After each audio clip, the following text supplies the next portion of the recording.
성경은 마지막 시대에 살고 있는 하나님의 참 백성들에 대해서 그들 입에 거짓이 없고 괴율이 없는 사람들이라 그렇게 말씀하고 있습니다. 그것은 마음이 깨끗하고 순결한 것을 말하는 것입니다.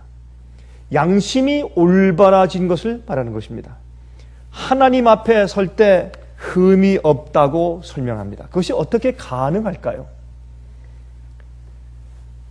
여러분, 하나님께서는 우리의 행동을 보시기 이전에 우리의 동기가 어떠했느냐를 보신다고 성경은 말씀합니다. 그것이 하나님의 심판의 기준이죠. 우리는 잘 알다시피 우리의 행동과 또한 우리의 용모와 모습을 보지만 하나님께서는 우리의 중심을 보신다. 그렇게 말씀하는 것을 우리가 잘 알고 있습니다. 그 말씀이 어디에 있습니까? 사무엘상 1장 16장 7절에 그 말씀이 있죠. 사무엘상 16장 7절에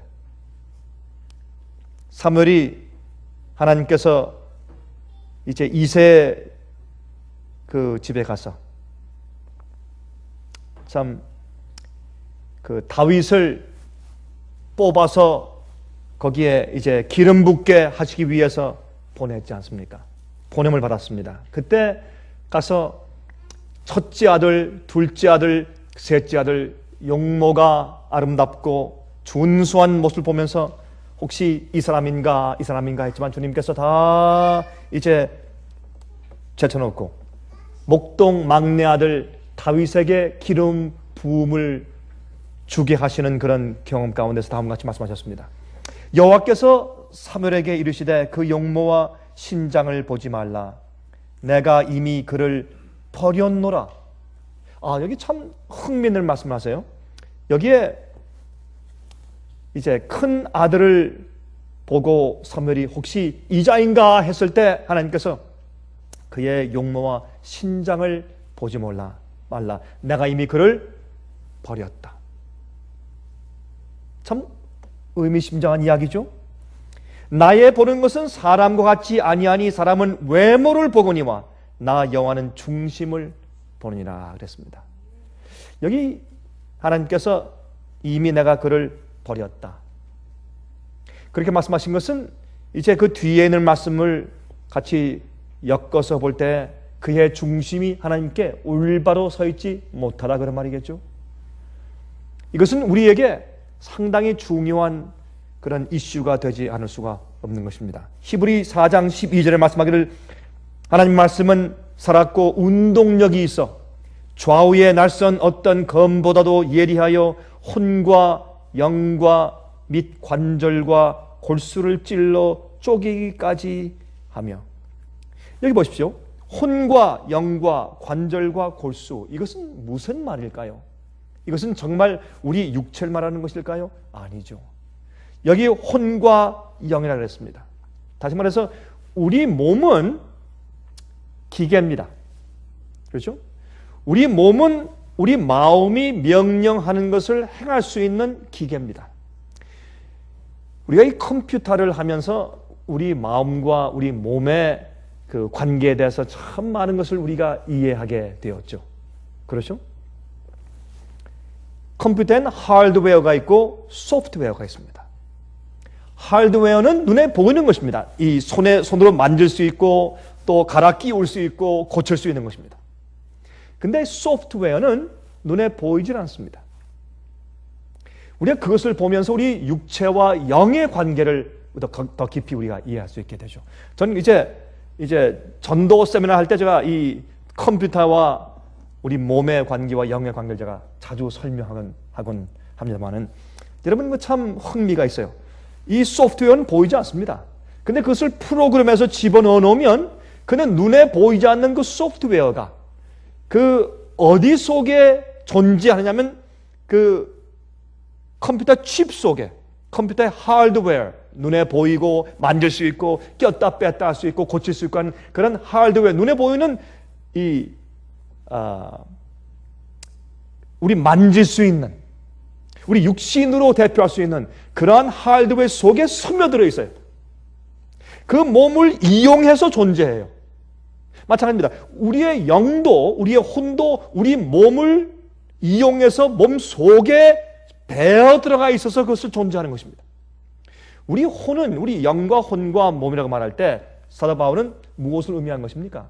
우리 육체와 또한 지성적이고 우리가 이해하는 이성적인 그런 존재를 혼이라고 불렀고, 또 하나님과 우리 사이에 영적으로 교제하는 그 부분을 영이라고 부르는 것을 우리가 잘 알고 있습니다. 그러면 이 혼과 영은 하나님을 알지 못할 때는 우리가 혼만 있는 것이죠. 그럼 우리 거듭나고 하나님을 이해하고 주님과의 하늘의 우리 창조주 조물주와 함께 관계를 맺는 그 시간부터 우리 속에 영이 존재하는 것이죠. 근데 이 영은 말입니다, 우리 몸속에 배어 들어가 있으면서 그 영이, 그 이성이 우리 몸을 지배하죠. 컴퓨터의 어떤 프로그램이 거기에 있는 하드웨어와 그다음에 컴퓨터 칩들, 메모리 칩들을 지배해서 작동시키는 것처럼, 기능할 수 있도록 하는 것처럼 꼭 마찬가지인 것입니다. 그러므로 하나님께서 무엇을 찔러서, 그 속에 있는 우리 몸속에 배어 들어가 있는 무엇, 우리의 영을 찔러서 골수와 관절까지 찔러서 그 속에 있는 모든 것을 파헤치신단 말입니다. 그러므로 우리의 어떻게 끝에 말씀하기를 관절과 골수를 찔러 쪼개기까지 하며 또 마음의 생각과 뜻을 감찰하시나니. 하나님께서 괜히 우리의 육체의 관절과 골수를 왜 찔러 쪼개십니까? 그건 소용이 없는 일입니다. 우리가 무엇을 생각할 때 우리 뼈의 관절로 생각하는 것이 아니죠. 골수로 생각하고 이해하는 것이 아닙니다. 우리 이 모든 육체 속에 스며들어가서 나를 지배하는 나 자신인, 우리가 나 할 때 무엇이 납니까? 우리의 심장이 납니까? 우리의 간이 납니까? 우리의 손이 납니까? 우리의 발이 납니까? 우리의 다리가 납니까? 무엇이 납니까? 내 속에서 내 육체에 거주하고 있는 나, 내 영이죠. 내 이성이죠. 그것이 나 아닙니까? 그러므로 나라고 하는 것은 내 육체의 모든 세포와 모든 기관들, 나의 육체를 지배하고 있는 나인 그 영을 말하는 것입니다. 그 이성을 말하는 것입니다. 그 혼을 말하는 것입니다. 그러므로 하나님께서 그 속에 있는 마음의 생각과 뜻을 감찰하신다 그랬습니다. 이것이 하나님의 심판입니다. 우리가 아무리 아름다운 미소를 담고 있을지라도 그 이 미소 뒷면에 있는 동기가 무엇인가 하는 얘기입니다. 무슨 동기를 가지고, 무슨 생각을 가지고, 무슨 뜻을 가지고 있느냐 하는 것이 중요한 것입니다. 어떤 사람은 천성적으로 아주 친절한 사람이 있어요. 그런 그 마음 가운데 가지고 있는 그 동기와 생각과 뜻이 무엇인가 하는 것을 주님께서 감찰하시는 것입니다. 그것이 주님의 심판이라고 말합니다. 그러므로 성경은 마지막 시대 14만 4천에 대해서 말할 때 마지막에 참 여자의 남은 무리며 하나님의 계명을 지키고 예수의 믿음을 가지고 있으며 예수를 믿는 믿음뿐만 아니라 이 땅에 인간의 육체를 가지고 오셔서 사시면서 그의 영혼은 하나님과 하나로 일치하셨으며 성령이 충만해서 청결하시고 온전하신 예수님의 성품을 닮은 사람들, 그렇죠? 그래서 그 예수의 믿음을 가진 사람들, 예수를 믿는 믿음뿐만 아니라 예수께서 이 땅에 사실 때 가지고 있었던 그 믿음을 가진 사람들, 하나님의 계명을 지키는 사람들, 그 사람들을 설명할 때 이들은 하나님의 보좌 앞에서 점과 흠이 없다, 입에 거짓이 없다, 흠이 없다. 여러분, 그것은 제가 늘 말씀드리지만 우리가 오늘 이 시간에 내가 지금까지 지은 죄 가운데 내가 아는 것, 생각나는 것, 기억나는 것, 내가 알고 있는 모든 죄를 전부 주 앞에 회개하고 정말 후회하고 죄에 대해서 슬픈 마음을 가지고 고백한단 말입니다. 우리가 기억지 못하는 것을 주님께서 정죄하지 않으시죠. 건망증은 죄가 아니니까. 그렇죠? 건망증도 죄라면 나이 많은 사람들은 정결히 될 수 없게요. 잘못된 생각이죠. 하나님께서 우리 마음 가운데 우리가 알고 있는 모든 죄를 주 앞에 드리고 고백하고 회개할 때 주님께서 우리를 정결케 하시면 우리는 흠이 없는 것입니다. 우리는 언제든지 어느 때라든지 우리가 원하기만 하면, 우리가 진실되게 주 앞에 나가면 우리가 흠이 없는 상태에 이를 수가 있습니다. 언제나 우리가 흠이 없는 상태에 이를 수가 있습니다. 왜? 우리 마음 가운데 진실된 회개와 고백이 있으면 되니까. 내가 알고 있는 모든, 기억나는 모든 죄를 주 앞에 후회하고 회개하고 정말 슬퍼하면서 주님, 나 다시는 그렇게 하지 않겠습니다. 죄송합니다, 주님. 주님 참 면목이 없습니다. 이렇게 깊이 회개하는 영혼은 주님께서 흠이 없는 자라고 인정하신다고 성경은 말씀합니다. 그리고 다시는 그런 죄를 반복할 마음이 없어요. 그것이 무엇입니까? 주름이 없는 것입니다. 그것이 점과 흠이 없다고 성경은 말하는 것입니다. 자, 그런데 그러므로 주님께서는 우리 인간의 중심을 보시고 그의 동기를 보시고 우리가 행동으로 어떻게 하는 것보다 그 행동 뒤에 그 행동을 하게 만드는 동기가 무엇이냐 말입니다. 그것을 주님께서 마음과 뜻을 감찰하시면서 심판하신다고 성경은 말하는 것입니다. 자, 오늘 저녁에 여러분들에게 동기란 무엇을 말하는 것인가 라는 제목으로 말씀드리는 것입니다. 동기가 무엇입니까? 우리 마음속에 동기, 하나님께서 동기를 감찰하신다. 동기를 가지고 심판하신다. 우리가 올바른 동기를, 의로운 동기를 가지고 있어야 한다. 그 동기가 무엇입니까? 어떻게 하면 우리가 의로운 동기를 가지고 살 수 있습니까? 이게 우리에겐 참 그리스도인 되는 생에 이것은 굉장히 중요한 이유입니다. 그렇죠? 동기는 우리 마음과 따로 떨어져 있는 어떤 자주적인 실체가 아닙니다. 그렇죠? 우리의 영과 혼은 우리의 몸과 분리될 수가 없는 것처럼 동기도 우리 마음과 분리돼서 따로 존재할 수 있는 그런 어떤 존재가 아닙니다. 그런 어떤 실체가 아닌 것을 우리가 알아야 할 것입니다. 동기는 어떤 느낌일 수도 있고 또 우리 마음속에 어떤 충동일 수도 있고 유혹을 받는 유혹 그 자체일 수도 있습니다. 우리가 어떤 때는 우리의 동기가 무엇이냐? 어떤 동기를 가지고 당신이 왜 그렇게 했어? 어떤 동기로 이 사업을 하십니까? 아니면 주님 앞에 우리가 동기로 심판받는다. 그 동기가 무엇인지를 좀 이해하는 것이 중요하겠죠. 그렇죠? 어떤 때는 우리가 어떤 말씀들을 그냥 일방적으로 그저 상투적으로 생각을 해요. 그리고 지나가지만은 어떤 때는 이런 단어 하나를 우리가 짚어서 이해해가는 것은 우리가 신앙생활하는데 큰 도움이 되는 것을 우리가 알 수 있게 되는 것입니다. 동기는 어떤 우리를 자극하여서 어떠한 행동이나 계획을 하도록 만드는 어떤 실제 뒤에 있는 이유 같은 것이에요. 우리 어떤 일을 했어요? 그것을 하게 만드는 뒤에 있는 실제 이유가 뭐냐 말입니다. 여러분 옛날에 말이죠. 제가 주 앞에 참 크게 회개한 경험이 있었는데 그때 제가 어떤 것을 그 회개 경험 가운데 또 한 가지 무엇을 제가 회개했냐면 제가 제 아이들에게 말이죠. 피아노를 가르치고 또 바이올린을 가르치고 그렇게 할 때 이런 동기가 많이 있었습니다. 이건 너희들을 위해서 하는 것이야.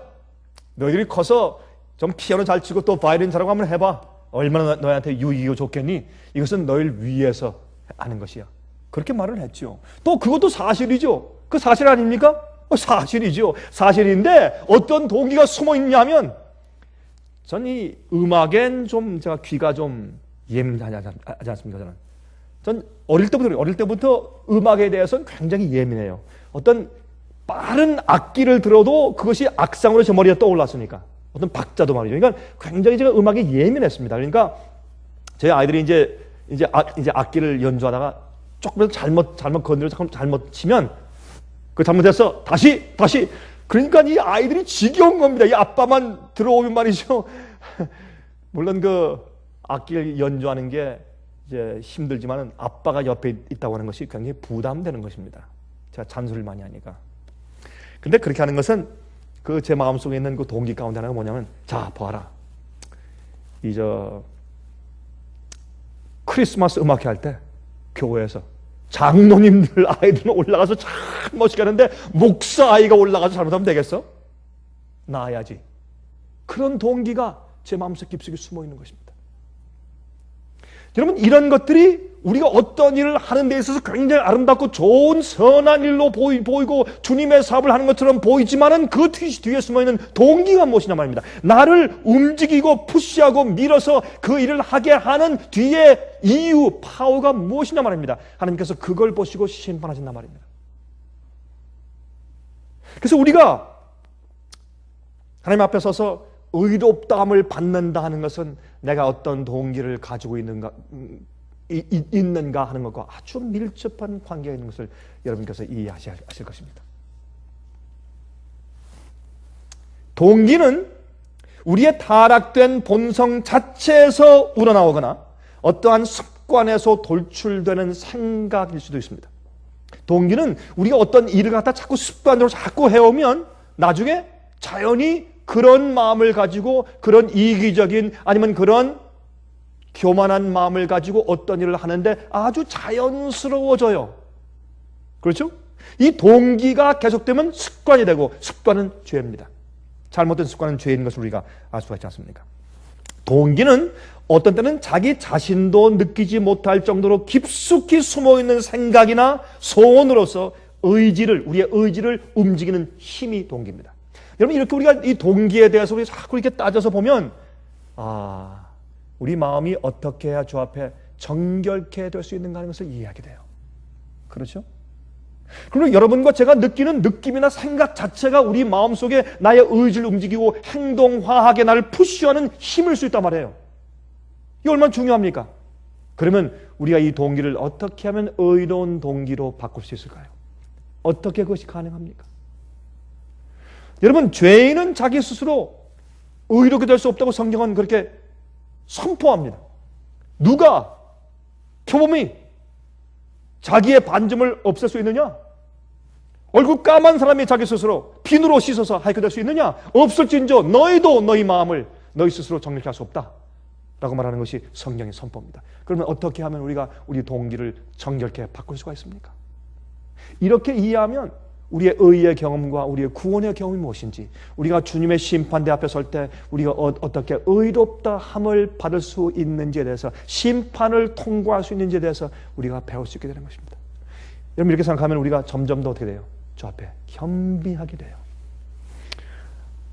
여러분, 만약 우리가 말이죠, 이렇게 인사할 때 허리를 얼마나 많이 몇 도 각도로 이렇게 굽히느냐에 따라서 겸손이 결정지어진다면, 그렇죠? 우리가 친구나 아는 사람하고 인사할 땐 약간 굽히고, 자기 선배나 어른들한테는 조금 더 굽히고, 정말 존경하는 사람은 90도 각도로 다 굽히고. 여러분, 이렇게 하죠, 우리가. 근데 이렇게 인사할 때, 우리가 절할 때 우리 각도로 굽히는 그 각도에 따라서 우리의 겸손을 결정짓는다면, 그러면 대한항공 승무원들이 제일 가장 겸손한 사람들이죠. 안 그래요? 여러분, 저기 한국 대한항공이나 아시아나 타보세요. 얼마나 깍듯하게 기가 막히죠. 어떤 땐 와서 말이죠, 무릎을 딱 꿇고 와서, 예, 손님 부르셨습니까? 이렇게 하는데 그 얼마나 겸손해요. 여러분, 그러나 그것 가지고 겸손하다고 말하는 것이 아니죠. 겸손은 동기죠. 우리가 교만할래야 교만할 수 없을 정도로 주 앞에 엎드러져 있어야 그것이 겸손이죠. 내 힘으로 내 마음속에는 악한 동기 하나 바꿀 수 없고, 내 마음속에는 불의한 동기를 의롭게 하나 바꿀 수 없는 무력한 죄인 것을 느끼고 주 앞에 부복할 때, 그것이 겸손이죠. 주 앞에 내가 내 스스로 구원할 힘이 전혀 없는 것을 인정하고, 주여 천부여 의지 없어서 손들고 갑니다 라고 주 앞에 나갈 때, 그때 우리가 정말 겸손해지는 것이죠. 겸손은 그러므로 우리 마음의 마음가짐이기 때문에, 어떤 땐 겸손이라고 하는 것은 우리가 내 자신이 주 앞에 교만해질래야 교만할 수 없는 상태에 이르는 것이 진정한 겸손이에요. 그것은 무엇입니까? 동기입니다. 동기인 것을 우리가 알 수 있어요. 어떤 동기를 계속적으로 품게 되면 그것은 강력한 습관이 되고, 동기는 우리의 마음 밖에 있는 다른 개체가 아니에요. 우리가 동기를 그러므로 주관해야 합니다. 하나님의 은혜로. 잘못된 동기를 품으면 죄가 되는 것입니다. 가룟 유다는 잘못된 동기를 계속 품었습니다. 그렇죠? 예수님의 계획보다 자기 계획이 낫다고 생각했습니다. 주님이 답답하다고 생각했어요. 그리고 어떻게 해요? 높아지고자 하는 생각과 남들을 무시하는 생각과 자기가 더 낫다는 생각과 성령의 음성보다 자기의 고집을 계속 꺾지 않는 그러한 동기를 계속 품어왔습니다. 그 동기는 완악하게 만들었습니다. 그래서 그 잘못된 동기가 그를 지배하는 힘이 되었습니다. 그래서 고린도전서 9장 27절에 사도 바울은 말씀하기를, 내가 내 몸을 쳐 복종하게 하면 내가 남에게 전파한 후에 자기가 도리어 버림이 될까 두려워합니다 그랬어요. 버림 될까 두려워한다 그랬어요.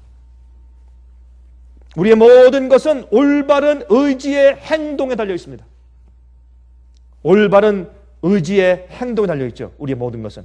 그런데 그 올바른 의지의 행동은 뒤에 있는 의로운 동기가 받쳐주고 또한 그렇게 만들어줘야 가능한 것을 우리가 알 수 있는 것입니다.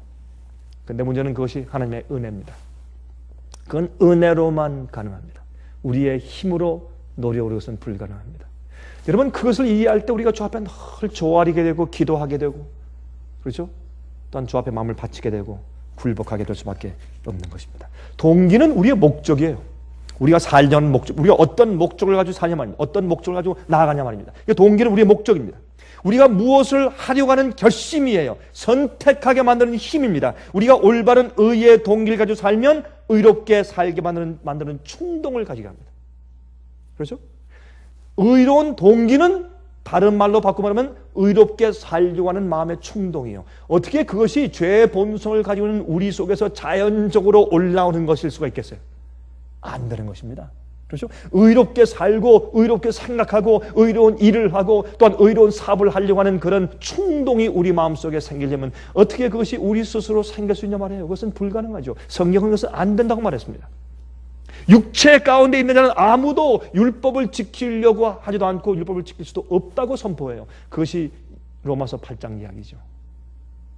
너희 속에 그리스도의 영이 임재하시는 것을 알지 못하느냐? 너희 속에 그리스도의 영이 없으면 너희는 그리스도 사람이 아니라, 그렇게 말씀을 합니다. 그래서 우리 속에 의로운 동기는 하나님의 은혜를 통해서만 우리 마음 가운데 충동되는 것을 할 수 있어요. 그래서 우리가 성화의 경험을 하면, 거룩한 생활을 살면 그것은 하나님께서 우리 속에 넣어주신 거룩한 동기에 의해서 충동되는 것을 우리가 행동으로 한 걸음 한 걸음 우리가 어떻게 해요? 이어 아니면 돌출해서 나가는 것을 우리가 성화의 경험이라고 말할 수가 있는 것입니다. 영감적인 이야기죠. 그것이 거듭난 자의 상태입니다.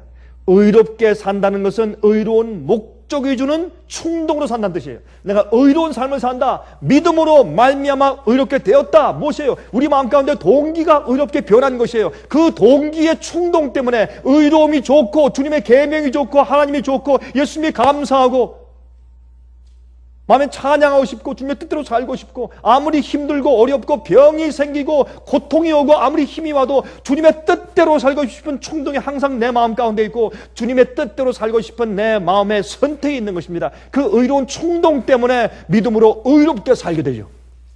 그렇죠? 그래서 우리 마음 가운데 동기의 순수함과 의로움이 생기지 않을 때 어떻게 우리가 의롭게 살 수 있어요? 그건 불가능한 것입니다.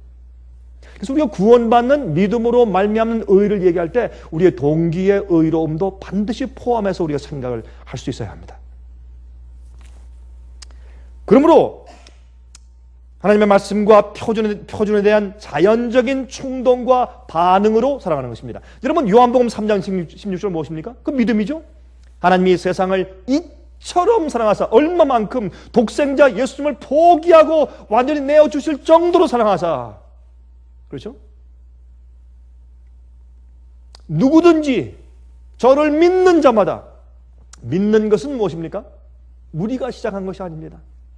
요한일서 3장 1절에 보라, 하나님께서 어떠한 사랑으로 우리를 사랑하셨는고, 그것을 보고 깨닫고 알 때 어떻게 돼요?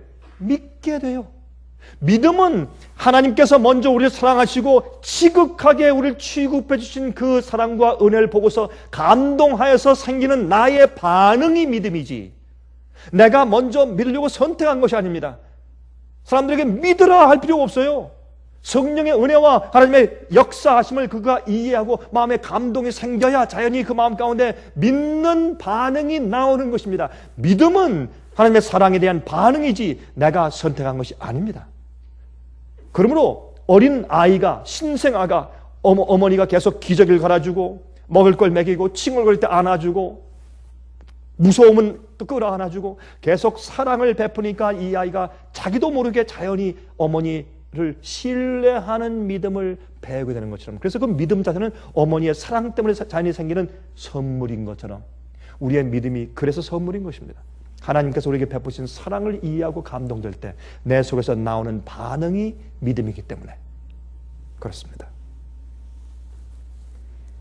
그리고 이런 믿음과 이런 동기가 생겨버리면 아무리 사탄이 우리를 유혹하고 방해해도 우리 마음속에 그것에 대한 반응하는 어떤 것이 없어요.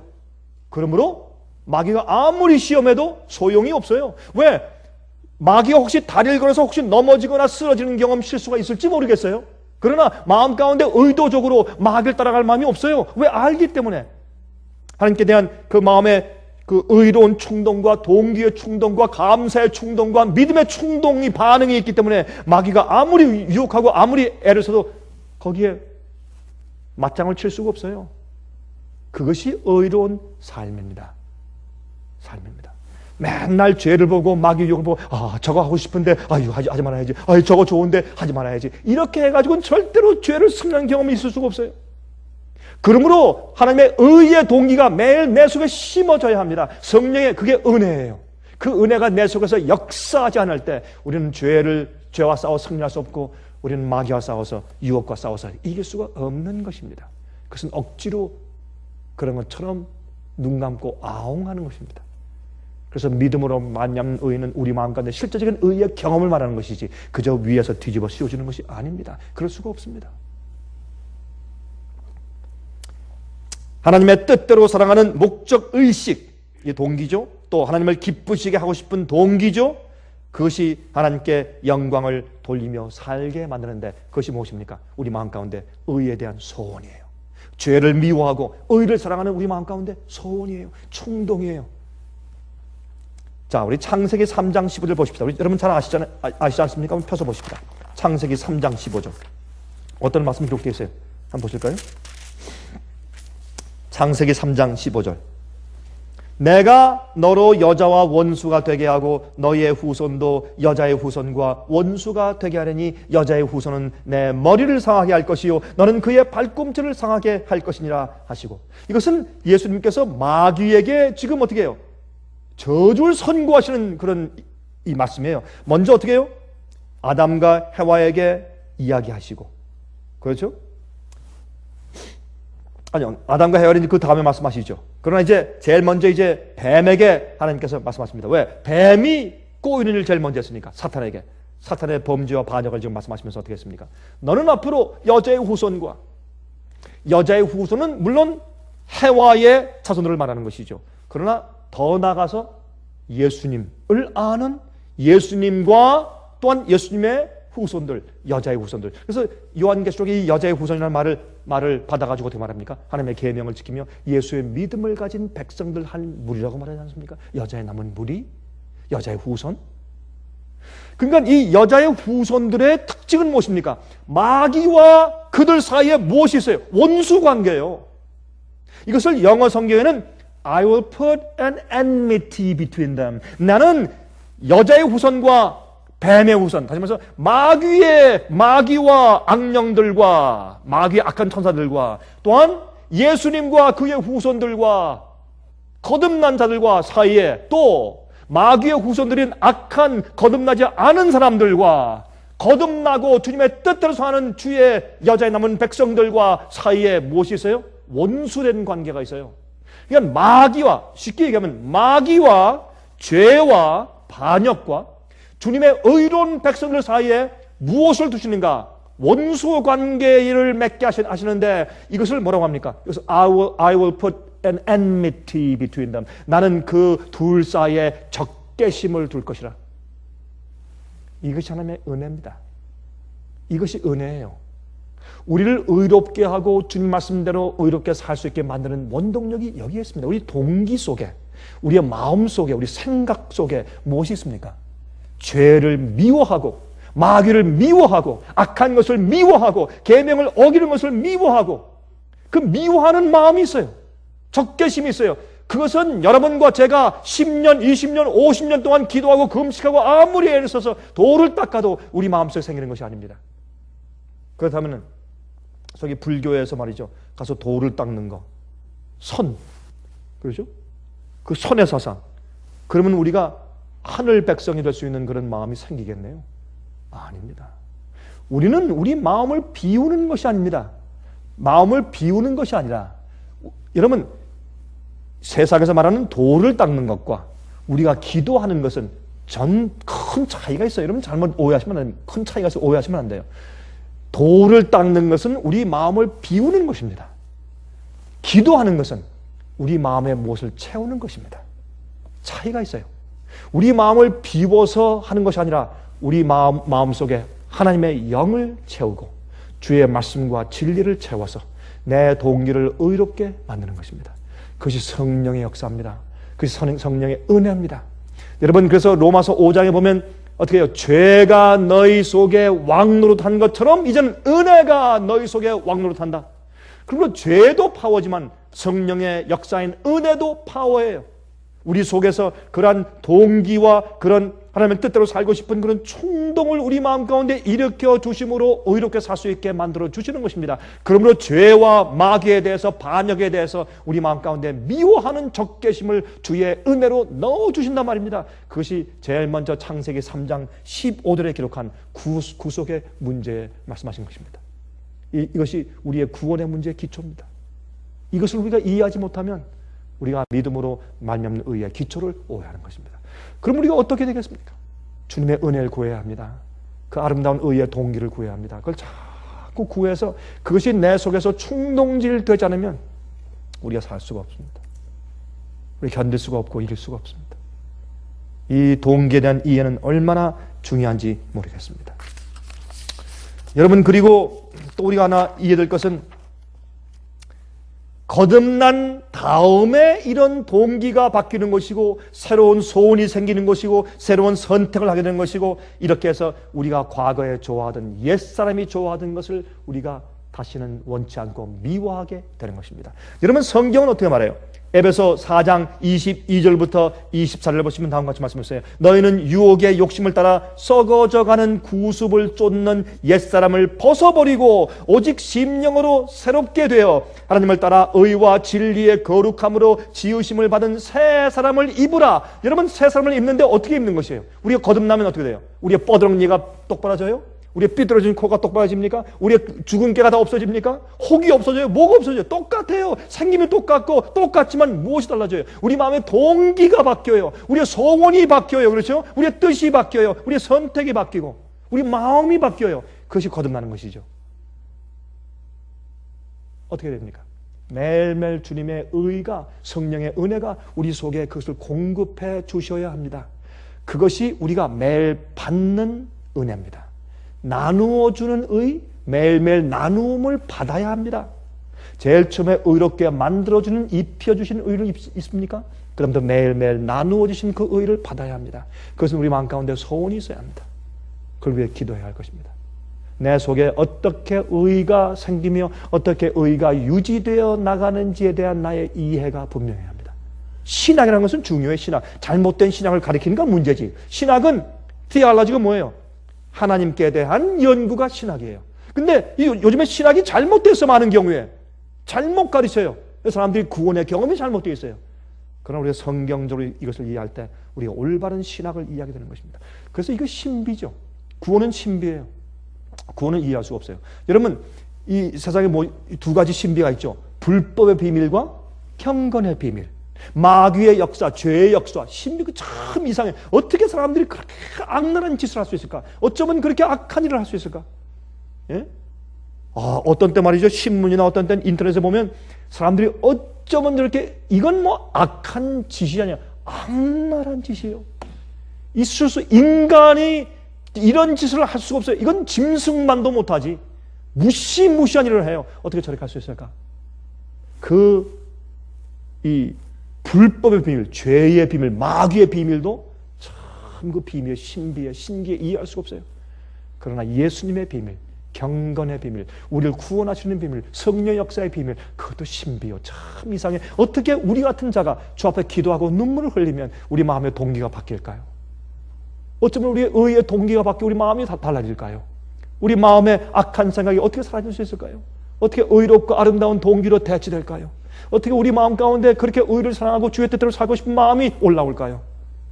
어떻게 원수에 대해서 더 이상 미워하지 않고 용서하는 마음이 생길까요?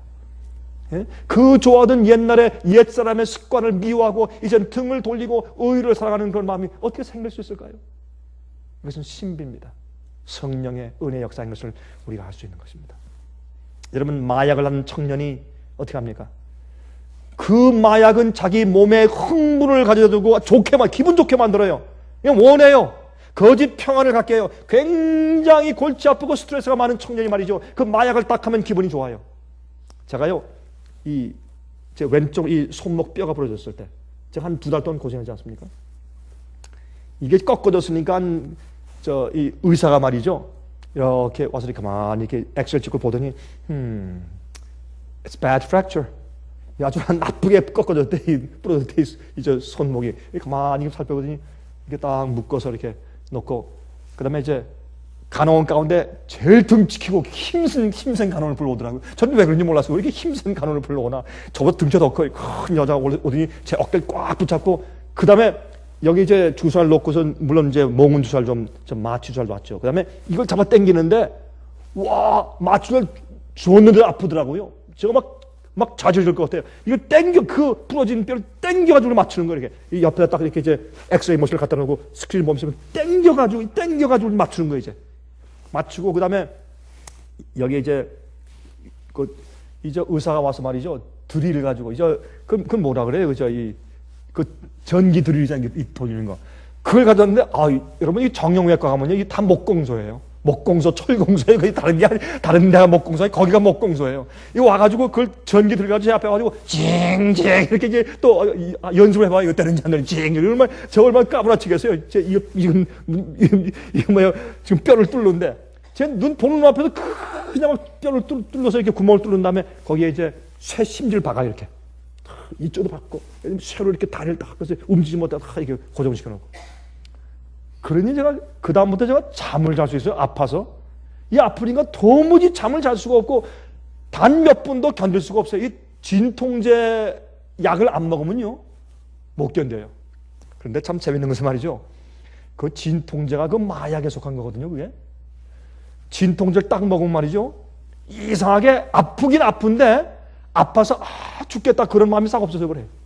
그러니까 진통제는 안 아프게 하는 것보다 우리 머릿속에 우리 신경에 이렇게 이 최면수를 걸어가지고 아프지만은 괜찮은 거야 하고 싹싹 잠재우는 게 안 아픈 게 진짜 아프긴 아픈데 아프지 않게 느끼게 만드는 것이죠. 살짝 속이는 것이죠. 우리 신경을. 근데 그걸 이렇게 하면요. 아프지만 그래도 참마다 괜찮다 하는 것까지 괜찮은데 기분이 좋아요. 약간 붕 뜨는 것 같고 기분이 좋아요. 여러분이 이렇게 하고 있으니 얼마나 이게 답답하고 참 우울증이 올 것 같아요. 제 마음 가운데. 그런데 그걸 먹으면요. 금방 기분이 싹 올라가요. 그래서 이래서 이 사람들이 마약을 하는구나 제가 조금 느꼈어요. 근데 참 이상하게요. 이걸 고치고 나서 얼마 동안 있는데 제 마음 가운데 그거 하나 먹고 싶다는 생각이 들어가더라고요. 왜요? 그걸 먹었을 때 제 몸이 얼마나 기분이 좋았는가 하는 것을 제 몸이 육체가 기억하는 것이에요. 그게 마약이요. 흥분 상태나 아니면 감각적인 짜릿함을 주거나 아니면 거짓 평안을 주기 때문에 이 청년들이 자기의 모든 어려움을 잊고 스트레스를 잊어버리기 위해서 마약을 원하는 것입니다. 근데 그렇게 빠진 사람들이 어떻게 마약에 대해서 그러면 마약을 끊은 다음에 자기 몸 가운데 마약을 하고 싶은 옛사람의 충동질이 아직 있어요? 없어요? 있어요. 가끔 있어요. 그럼 무슨 힘이 그것을 저지하고 돌이켜서 의로운 생활을 살며 그 옛사람의 모든 습관들을 버리고 거절하고 나갈 수 있는 그런 동기를 갖게 만드냐 말이에요. 2가지입니다. 하나는 자기의 과거의 생애에 대한 지긋지긋함이에요. 회개는 우리가 지은 죄 때문에 이르러오는 나쁜 결과 때문에 우리 마음속에 후회가 생겨야 돼요. 그리고 주 앞에 죄송한 마음이 들어가서 우리의 생애에 대한 후회와 2번째, 죄에 대한 진정한 회개가 생겨야 돼요. 그래서 죄에 대한 결과를 보고 죄에 대한 결과를 경험해야 회개가 생기죠. 만약 어떤 사람들은 왜 이렇게 고통이 있고 병이 나고 이렇게 힘듭니까? 주님이시여 뭐하러 우리가 이 땅에 태어나서 그렇게 고통이 있고 시련이 있어야 구원받게 되어 있어요. 그 결과 때문에. 그래야 회개가 생기는 것이고 그것은 어떤 의미에서 우리를 구원하는 주님의 섭리요. 죄의 결과를 경험케 하는 것은. 그렇게 우리 마음의 소원이 바뀌고 새로운 선택을 하게 되고 새로운 동기를 갖는 것은 경건의 비밀이요. 의롭게 하는 주님의 구원의 역사요. 그걸 성령의 은혜라고 사도 바울은 불렀단 말입니다. 새 사람을 입어야 돼. 옛사람을 벗어버리고 새 사람을 입으라. 이것은 하나님의 역사지 우리 사람의 역사가 아닌 것을 알 수 있어요. 또한 성경의 갈라디아 2장 20절에 말씀하셨습니다. 내가 그리스도와 함께 십자가에 못 박혔나니 그런즉 이제는 내가 산 것이 아니요 오직 내 안에 그리스도께서 사신 것이라. 이제 내가 육체 가운데 사는 것은 나를 사랑하사 나를 위하여 자기 몸을 버리신 하나님의 아들을 믿는 믿음 안에 사는 것이라. 주님이 내 안에 사신단 말이에요. 이젠 내가 더 이상 내 속에 내가 사는 것이 아니라 주님이 사세요. 무슨 말이에요? 이젠 주님의 뜻대로 살고 싶은 마음이 생겼으니 어떻게 해요? 내 자신을 굴복하고 포기할 때 하나님이 내 속에 들어와서 생각해 주시는 것이에요. 하나님이 내 속에 들어와서 충동해 주시는 거예요. 그렇게 행할 수 있도록 나를 충동해 주시는 것이에요. 주님의 성령의 은혜로. 그게 의예요. 의라고 하는 것은 내가 노력하고 막 쓰고 이거 하지 말아야지, 아니야 이거 하지 말아야지 자꾸 싸워가지고 내가 억지로 어떻게 뭘 하려고 하는 그것이 의가 아니라 하나님의 역사가 내 속에 들어와서 내 동기를 바꾸고 내 선택을 바꾸고 주님의 뜻대로 살고 싶은 마음의 동기와 충동을 주신 다음에 그렇게 해나가게 해주시는 그것이 하나님의 의요. 그것이 의롭게 되는 것이요. 그것을 이해할 때 우리가 믿음으로 말미암아 의롭게 되는 것이 무엇인지를 이해하는 것입니다. 그럼 우리 그리스도인의 삶은 기적으로 사는 것이고 초자연적인 능력으로 사는 것이지 인간의 노력으로 사는 것이 아니에요. 잘못된 생각이에요. 하나님의 역사가 내 속에서 내 마음속에 옛사람을 벗어버리고 새사람을 입게 하시는 그 구원의 역사 때문에 내가 의롭게 살 수 있게 되는 것이에요. 여기에 뭐가 있어야 돼요? 또 우리의 협력이 있어야 돼요. 그렇죠? 주님께서 전도해라. 알겠습니다. 기도만 하겠습니다. 아니에요. 가서 영혼을 만나야 돼요. 찾아야 돼요. 전화해야 돼요. 편지해야 돼요. 설득해야 돼요. 성경을 가르쳐야 돼요. 위에서 애써야 돼요. 그런 나의 협력과 주님의 성령의 역사가 같이 어울려져야 돼요. 어떤 때는 말이죠.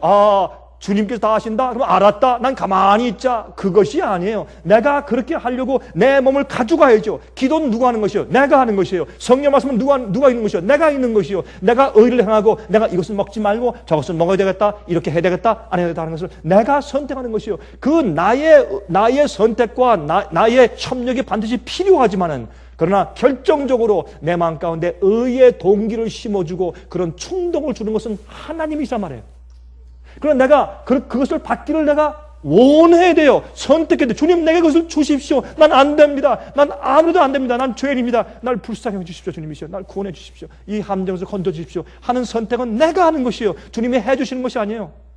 그것은 내가 죄를 지은 다음에 내 형편을 지긋지긋하게 나 정말 이런 건 정말 싫다. 그래서 우리 마음 가운데 후회가 생기고 하나님께 돌이키게 되는 것입니다. 우리가 아플 때 주 앞에 돌이키게 돼요. 이 모든 것들은 주님의 섭리인 것입니다. 여러분, 그래서 내 속에 예수께서 사신다는 것은 그것을 의미하는 것입니다. 그런 구원의 역사가 갈라디아 4장 19절에 나의 자녀들아 너희 속에 그리스도의 형상이 이루기까지 다시 너희를 위하여 해산하는 수고를 하노니. 여기 너희 속에 그리스도의 형상이 이루기까지, 그게 무슨 말이에요? 그 말은 헬라 말로 원어로 말하면 형상이 이루기까지, 그 말은 어머니 뱃속에서 태아가 생기는 것을 말하는 것이에요. 우리 속에 어린 아이가 잉태하는 것이요. 그런 표현이에요. 그렇죠? 예수님의 형상이 내 속에 없던 것이 기적적으로 생겨요. 여러분, 어린 아이가 생기는 거, 그거 기적이에요? 그거 좀 사람이 만들 수 있어요, 이거? 그건 안 되는 거예요. 물론 남자 여자가 결혼해서 아이가 생기는 것이지만 그러나 생명을 창조해주는 분은 누구예요? 하나님 아니세요? 그건 뭐 우리가 결혼했으니까 자연히 아기가 생기는 거지. 그러면 그 사람은 정신 나간 사람이요. 안 그렇습니까? 하나님이 결혼했더라도 하나님이 아이를 주시는 것이 그게 창조의 능력이죠. 그건 우리 힘으로 할 수 없어요. 그러나 사람의 행동과 협력과 주님의 창조의 능력이 같이 결합하는 것이 아이가 잉태하는 것이죠. 그래서 그리스도의 형상이 우리 속에 생기고 우리가 의로움을 경험하는 것은 하나님의 구원의 역사인 것을 우리가 이해해야 될 것입니다. 동기 무엇입니까? 우리의 욕심일 수 있어요? 생각일 수 있어요? 느낌일 수 있어요? 우리의 충동일 수 있어요? 그 동기가 우리 마음 가운데 거듭난 동기냐, 주님의 성령의 은혜로 의롭게 된 동기냐 아니냐, 그걸 보고 주님께서 심판하신다. 얼마나 합리적인 얘기입니까? 합당한 얘기죠. 그 의로운 하나님께서 역사하고 바꿔주시고 거듭나게 하시고 새로운 피조물로 만들어주신 그 동기가 없으면 어떻게 해요? 그 사람은 구원받은 사람이 아니에요. 악한 흑심과 동기를 품고 있으면서 겉으로 선하게 하는 것은 거듭나지 않은 사람이에요. 그렇죠? 그러나 거듭난 사람이 어릴 때 일어날 때 걸음마하죠? 넘어지죠? 우리 어떻게 합니까? 이거 그저 사람으로 태어나가지고 이제 벌벌 기고 저거 뭐야 좀 뛰어야지 이런 사람은 없어요. 그래서 우리가 정말 의로운 동기를 가지고 있더라도 어떤 때는 실수할 수 있어요. 넘어질 수 있고 왜? 성장해야 되니까 잘해야 되니까 그러면서 배우지 않겠습니까? 그러나 주님께서 뭘 보신다고요? 어떤 때는 그런 뜻이 아니었어요. 그런 의도가 아닌데 그렇게 행동이 나오거나 그렇게 오해될 수도 있단 말이에요. 주님은 무엇을 보신다? 중심을 보신다. 동기를 보신다. 그렇게 되어 있어요. 그래서 우리 주 앞에 말이죠. 남들을 볼 때 조심해. 손님 온다. 빨리 치워라. 이게 아니라 아니 하나님은 항상 우리 곁에 계시는데 어떻게 치워라 이게 돼요? 안 되지. 항상 우리 마음의 동기를 아시는 하나님. 우리 마음의 동기와 생각이 주 앞에 깨끗해야 돼요. 주님 내가 참 부족합니다. 그러나 주님 내 마음 아시지 않습니까? 이런 기도를 우리가 할 수 있어야 합니다. 그러면 예수께서 말씀하기를 요한복음 15장 15절에 나는 포도나무요 너희는 가지니 저가 내 안에 내가 저 안에 있으면 이 사람은 과실을 많이 맺나니 나를 떠나서는 너희가 아무것도 할 수 없습니다. 나무가 양분을 빨아올리고 수분을 빨아올리는 것을 받아 먹고서 가지는 열매를 맺는 것처럼 성령께서 우리 마음 가운데 예수님께서 우리 마음 가운데 공급하시는 의로운 동기 때문에 우리가 의로운 삶을 살 수 있게 되는 것이요.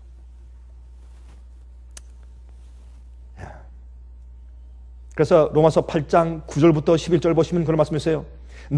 그리스도께서 너희 안에 계시면 몸은 죄로 인하여 죽은 것이나 영은 의를 인하여 산 것이라 그랬어요. 참 우리 몸은 죄로 인하여 죽었어요. 우리 몸은 죽은 몸이에요. 우리 영은 의로 살았어요. 왜? 예수께서 계시기 때문에. 그래서 여러분 로마서 7장 보면 이런 말씀이 있어요. 육신은 죄의 법을 섬기고 마음으로는 하나님의 법을 섬긴다 그런 말씀이 있어요. 당연하죠. 우리 육신은 어떻게 해요? 우리 육신은 죄의 습관이 쫙 있기 때문에 죄의 법을 섬길 수밖에 없게 되어 있어요. 그러나 우리 마음은 어떻게 해요? 하나님의 법을 섬기게 돼요. 왜요? 우리 마음 가운데 성령의 은혜가 내재하면. 그래서 성령 안에 있으면 성령을 쫓아가는 자는 성령과 생명의 법이 우리를 죄와 사망의 법에서 해방시켰기 때문에 우리가 의로워지는 것이에요. 마음이 우리 육체, 우리의 기계를 지배할 수 있기 때문에.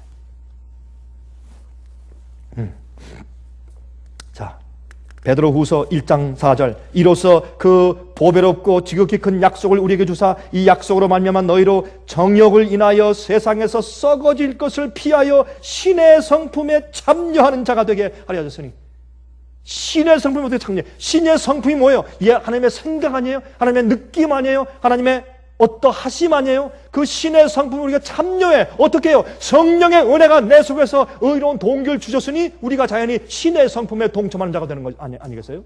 그렇게 이해하면 간단하잖아요. 어떻게 신의 성품을 동참하는가? 가능한 것입니다. Divine Nature에서 신의 본성에 참여한다. 그렇게 성경은 말하잖아요. 하나님께서 생각하시는 것, 하나님께서 느끼시는 그러한 질이 우리 마음 가운데 역사하기 시작하는 것이에요. 하나님의 말씀의 진리, 원칙, 생명력, 창조의 파워 그것이 우리를 이제 이끌어가는 것입니다. 자, 끝으로 여러분 야고보 4장 7절 보시면 이런 말씀이 있어요. 마귀를 대적하라 그리하면 너희를 피할 것이라 물어보십니다. 마귀가 우리를 피해서 도망가게 만들려면 어떻게 하라고요? 어떻게 하라고요? 마귀를 대적하라. 그런데 많은 사람들이 성경을 그것만 읽어요. 그 전에 있는 구절을 잊어버려요. 똑같은 한 절인데 그 앞에 이렇게 말씀했어요. 야고보 4장 7절 그런즉 너희는 하나님께 순복할지어다. 그리고 나서 마귀를 대적하라. 그리하면 너희를 피할 것이라. 이건 무슨 말입니까? 우리가 아무리 우리 스스로 애를 써도 마귀를 우리가 무찌를 수 없습니다. 어떻게? 하나님께 우리가 순복할 때, 그 뭐예요? 영어로 surrender, 굴복할 때. 자, 굴복한다는 것이 무슨 뜻이에요? 우리의 권리를 포기하는 것이에요. 뭐예요? 하나님 괜찮아요. 내가 스스로 의롭게 될 수 있다고요. 내가 할 수 있다고요. 내가 스스로 혼자 내 힘으로 계명을 지킬 수 있다고요 하는 권리를 포기하세요. 안 되는 것이니까 그 권리를 포기하세요. 그리고 하나님의 방법을 받아들이세요. 전쟁할 때, 항복할 때 어떻게 해요? 백딜 들 때 당신들 우리 이제 마음대로 하시오. 우린 당신의 노예입니다. 그거 아니겠어요? 우리의 권리를 포기하고 주님의 방법과 주님의 뜻을 받아들이는 것입니다. 그러면 우리 속에서 하나님께서 우리 대신 생각하시고 우리 대신 충동해 주기를 시작하세요. 그것을 계속해서 할 수 있어야 돼요. 우리 마음 가운데. 어떤 건 그게 어려워요. 우리가 교만하기 때문에. 우리가 어떤 건 포기하고 싶지 않기 때문에. 그러나 주님께서 우리 속에서 그렇게 의의 구원의 역사를 시작하시면 우리가 계속해서 우리가 주 앞에 굴복하는 일을 계속해 나가기만 하면 주님께서 우리 속에서 당신의 구원을 이루실 것입니다. 시작하신 분이 그 일을 우리 속에서 끝내실 것입니다. 의로운 동기를 갖게 되기를 간절히 바랍니다. 하늘에 계신 감사하신 우리 아버지, 우리는 우리 스스로 우리를 구원할 수 없다는 사실을 너무 분명히 이해했습니다. 그리고 우리 속에 의로운 충동도 우리가 창조해낼 수 없는 것을 우리가 인정합니다. 자비하신 하늘에 계신 아버지, 그러므로 주님께서 십자가에 우리 대신 달리신 것이 아닙니까? 그러므로 우리에게 옛사람을 벗어버리고 새로운 사람을 입어야 할 필요가 있는 것이 아닙니까? 주님, 다시 주 앞에 기도하오니 우리 마음을 정결케 하시고 우리 생각을 헤아려서 깨끗하게 해주시길 기도합니다. 우리 마음 가운데 주께서 인정하실 수 있는 의로운 동기를 주시고 의로운 충동을 주시옵소서. 그리하여 결국에는 우리의 입에 거짓이 없고 흠이 없는 14만 4천 같은 아름다운 무리가 될 수 있게 저희를 꼴지워 주시옵소서. 아버지, 저희를 붙드셔서 끝까지 포기하지 마시고 거룩하신 길로만 인도해 주시기를 살아계신 예수 그리스도의 귀하신 이름을 의지해서 간절하게 기도합니다. 아멘. 은혜 많이 받으셨습니까? 지금까지 들으신 이 생애 예빛 예배 설교는 개인의 신앙 부흥이나 소규모 그룹 예배를 위하여 DVD와 CD로 제작되어 보급되고 있습니다.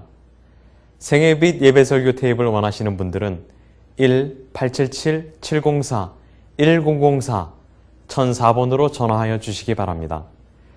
생애 예빛은 각종 미디어, 즉 출판물, 텔레비전, DVD, CD, 그리고 웹사이트를 통하여 복음을 전하는 미디어 선교기관입니다.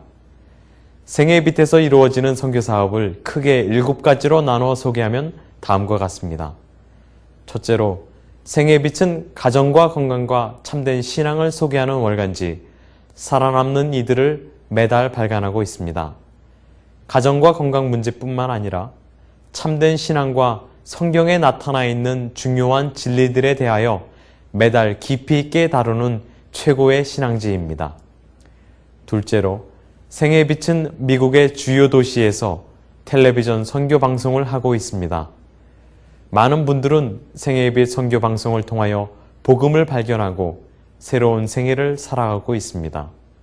셋째로, 생애 빛에서는 우편통신을 통하여 평신도들의 성경 연구를 도와드리는 성경통신학교를 운영하고 있습니다.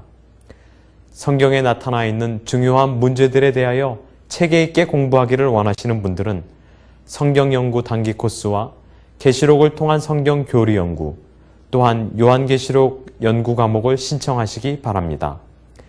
교재 및 모든 비용이 무료인 생애 예빛 성경 연구 과정을 통하여 복음과 예언 문제를 가장 쉽고 체계 있게 공부하시기를 바랍니다. 넷째로, 생애 빛은 예언 연구를 위하여 특별하게 제작된 DVD 시리즈를 나누어 드리고 있습니다. 성경 구약과 신약의 대표적 예언서인 다니엘서와 요한계시록을 처음부터 마지막까지 자세하게 해설해 드리는 예언 연구 DVD 시리즈를 통하여 많은 분들이 성경과 미래에 대한 새로운 시야를 가지고 살아가게 되었습니다. 마지막 시대의 복음과 비밀이 담겨져 있는 다니엘과 요한계시록 DVD 시리즈를 신청하셔서 새로운 영적 부흥을 체험하시기 바랍니다. 다섯째로, 생애 빛은 강병국 목사님의 예배 설교가 담겨져 있는 DVD와 CD를 원하는 모든 그리스도인들에게 나누어 드리고 있습니다. 매주 생애빛 예배설교 테이프를 받기를 원하시는 분들은 생애빛으로 연락하여 신청하여 주시기 바랍니다.